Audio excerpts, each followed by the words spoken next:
So what's the difference between advertising via Facebook ads and advertising via Google AdWords?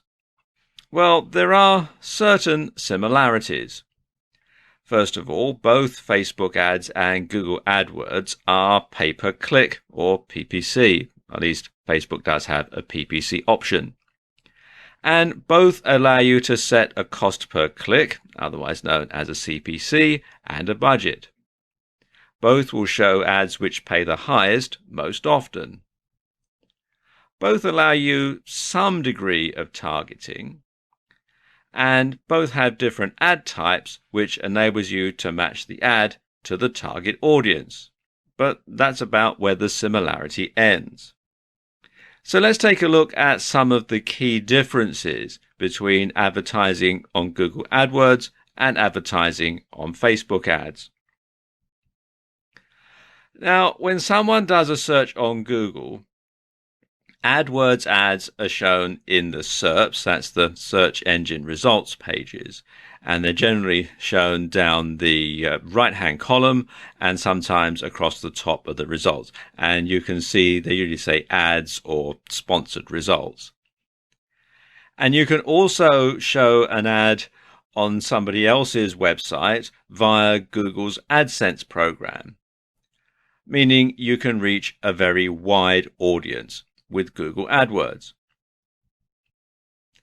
AdWords are also the best known and most respected form of pay-per-click advertising, but they're also the most highly competitive. Facebook ads, by comparison, are seen only on Facebook and Instagram now that Facebook has acquired it. So it's not so wide an audience, so it's not as expensive. Well, most of the time anyway. But the thing about Facebook ads and where Facebook ads really score over Google AdWords is they offer more precise targeting, especially when you're advertising on Facebook itself. Now, let me give you an example of how this works. Let's say, for example, you have a store selling wedding dresses. You can set it up so that only women who list their status as being engaged and live within a certain distance of your bricks and mortar store are going to see that ad. Nobody else will. Other women who live within that certain radius but are single or married already and therefore aren't going to be interested in a wedding dress, they're not going to see your ad. Likewise, women who are engaged but live further away than the distance that you've set, and therefore it's too far for them to go and pay a visit to your wedding dress shop, they're not going to see the ad either. So you can really drill down and only make sure that your target audience actually sees that ad. Likewise, if you run a site on giving dating tips for guys, you can make sure that only men who list themselves as single see your ad.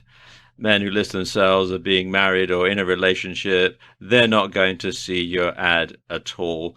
So they're not going to be interested in buying your ebook or signing up to your membership site for dating tips. So there's not a lot of point in showing them that ad.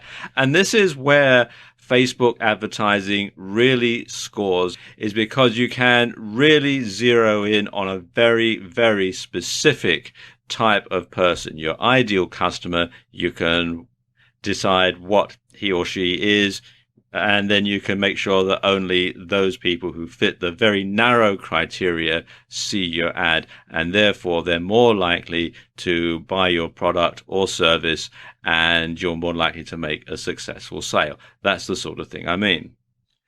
The biggest difference, though, is that when people do a search on Google and see an AdWords ad, they are actively looking for something. You go to Google, you type in your search term, and you're looking to find something, and you see the result, and you see the AdWords ad. Now, people come to Facebook to connect with friends and not specifically to buy products or services. You must therefore use your Facebook ad to create a demand, not just satisfy it. And that's the biggest difference. So you really need a different type of advertising strategy when you're advertising on Facebook compared to advertising on Google AdWords.